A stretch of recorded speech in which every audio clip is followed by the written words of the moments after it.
Okay, so as in the last video we have discussed the three postulates of the Bohr atomic model.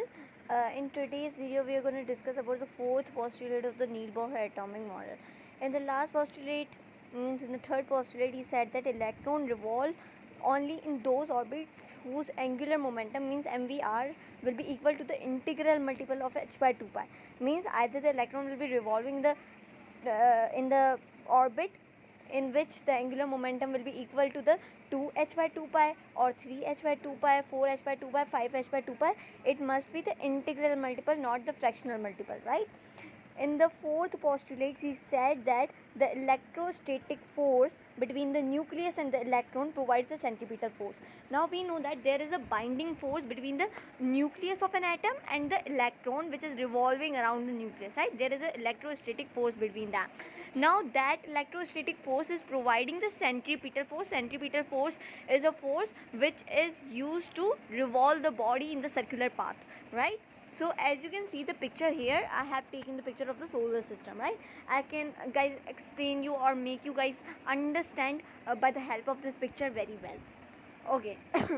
So as you can see, there is a sun we have, right? There is a sun we have, and here we know that it will gonna attract this earth with the gravitational force, right? There will be a binding force or there will be a attractive force between them, and that force will be gravitational force, right? So wait, let me write this with another other color so that it can be visible to you guys. All right, so here it will have gravitational force. Gravitational force, right? Now this gravitational force, if it is attracting with the gravitational force, earth must be collided with the sun, right? But it is not like that. Earth is not colliding with the sun. However, earth is revolving around the sun. Why is it revolving around the sun if there is a attractive force between the sun and the earth as well? Just because the earth is using this gravitational force as a centripetal force, means this gravitational force is being used as the centripetal force, right? Centripetal force, and this is the force by which the it is the circular force by which we get the circular motion, right? Let me write it a bit small. We're gonna be equal to the centripetal force, right? So this gravitational force will gonna be equal to the centripetal force. However, now see, earth is attracting this moon as well, right? The earth is attracting moon with the gravitational force again, right? And this force is being put or applied by the center of these two bodies, right? Earth is attracting this with the gravitational force,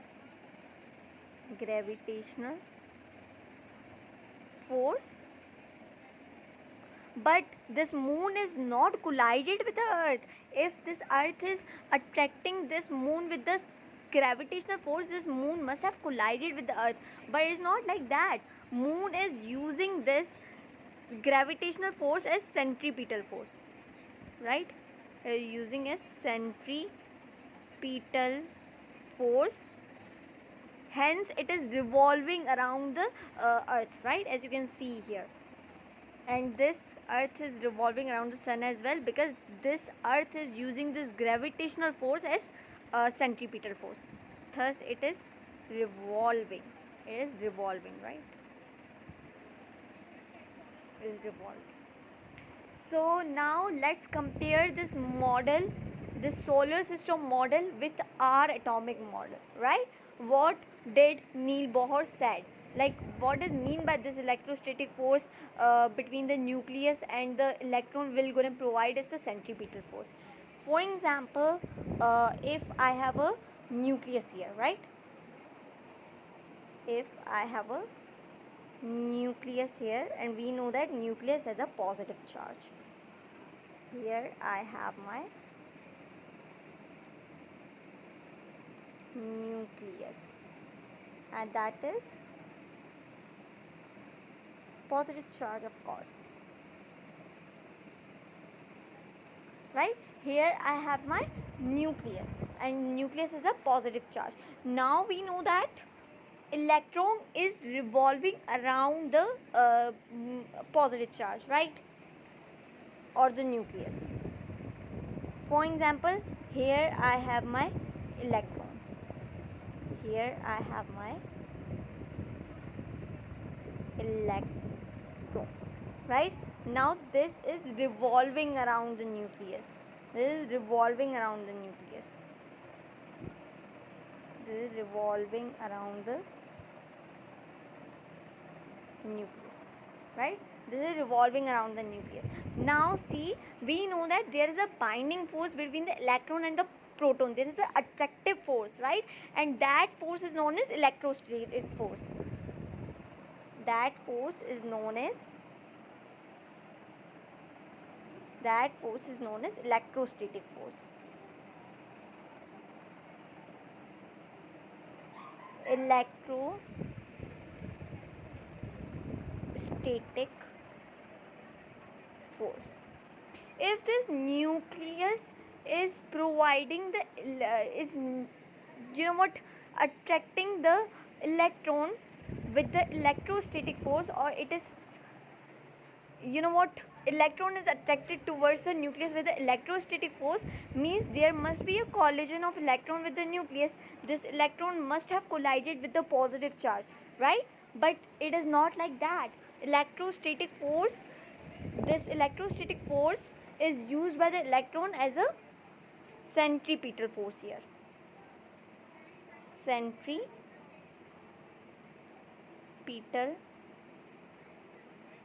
force.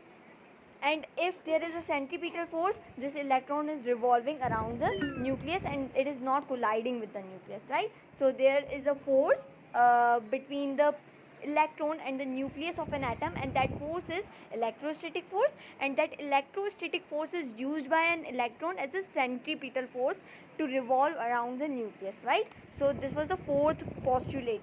The electrostatic force which is present between the positive charge and the electron, means between the nucleus of an atom and the electron, will gonna provide us the centripetal force, right? So now the centripetal force is equal to what, right? Now let's calculate the centripetal force.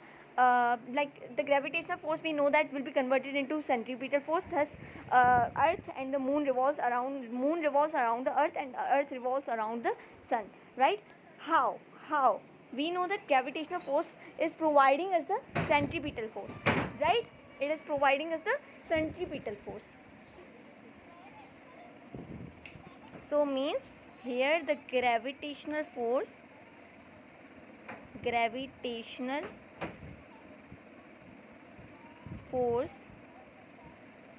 is equal to the centripetal force, right? It is equal to the centripetal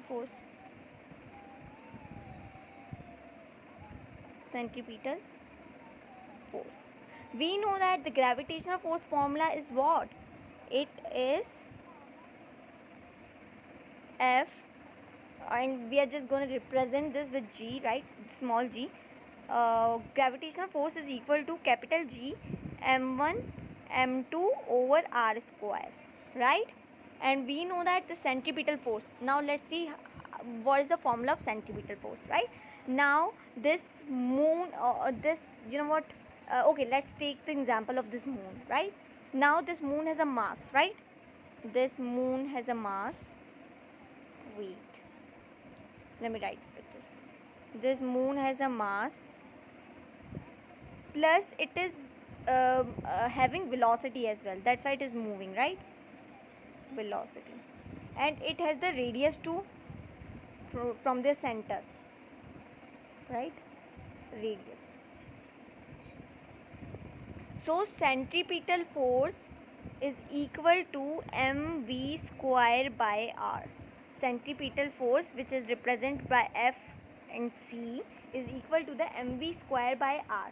Now instead of writing, now see, as you can see the left hand side of these both equation, we can see force, means we can equal these both equations, right? So now this capital G m1 m2 over r square will be equal to the centripetal force, which is equal to mv square by r, right? So this is the equation where gravitational force is equal to the centripetal force, right? Now let's see how we gonna get the electrostatic force as a centripetal force, right? Now see, electrostatic force, which will be from their center of the bodies, right? We're not gonna from here, however from the center of this body, from here we're gonna put, and from the center of the nucleus, right? Now the electrostatic force, we have already read about the Coulomb's law, right? And the Coulomb's law is equal to, force is equal to k q1 q2 over r square, right? Let's write that. As you can write here anything. You can write here Coulombic force, or you can write here electrostatic force. Let me write here electrostatic force. So this is the electrostatic force, right?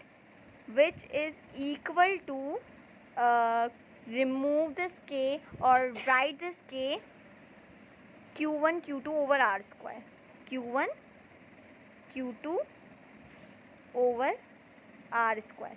We know that this is the Coulomb's law, right? This is the Coulomb's law. We have not done anything here. This is the Coulomb's law, right? Now we know that q1, now we have two charges here, right? The one charge is electron here, means instead of writing q1 I can write electron or E, the charge of E, right? So I can easily write here now EF, or only E,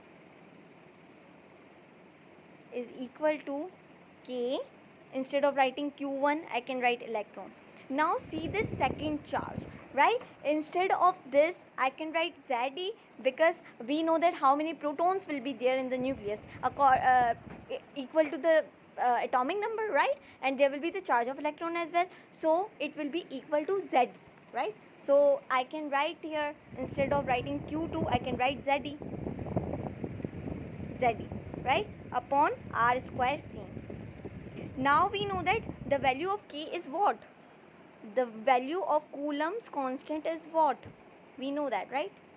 K is equal to 1 by 4 epsilon naught. 1 by 4 pi epsilon naught. There is a Coulomb's constant value. 1 by 4 epsilon naught. 1 by 4 pi epsilon naught. Right? So I can now put this value instead of K. Let's put Fc is equal to, instead of this K I am writing the value 4 pi epsilon naught, and the value of this epsilon naught is 8.85 into 10 to the power minus 12 into Z. Now we have two E's here. I can easily write here E square. I can easily write here E square and upon R square, right? Let's multiply these both, and thus we get Fc is equal to Ze square by 4 pi epsilon naught R square, right? This is the electrostatic force. Now we know that now this electrostatic force will be equal to the centripetal force, and now we'll have the same formula for the centripetal force as well. Fc is equal to, as we did in the here, as we did here, right? Centripetal force is equal to mv square by r. mv square by r. Now as you can see on the left hand side, we have two forces equal, right? Let's equal these two equations. Let me write here down. Okay, So Ze square upon 4 pi epsilon naught r square is equal to the centripetal force, which is equal to the mv square by r. So this is our equation. This we have got basically second equation. First equation we got in the third postulate of the Niels Bohr, which was equal to like the mvr is equal to h by 2 pi. That was the first equation, but here we got a second equation as well, which is equal to ze square upon 4 pi epsilon naught r square is equal to mv square by r. So let me highlight this here. We have got our second equation as well. By using these equations, we're gonna drive our formula of radius, velocity, kinetic energy, potential energy, total energy, energy difference. We're gonna derive every formula. So this is equation 2. This is equation 2.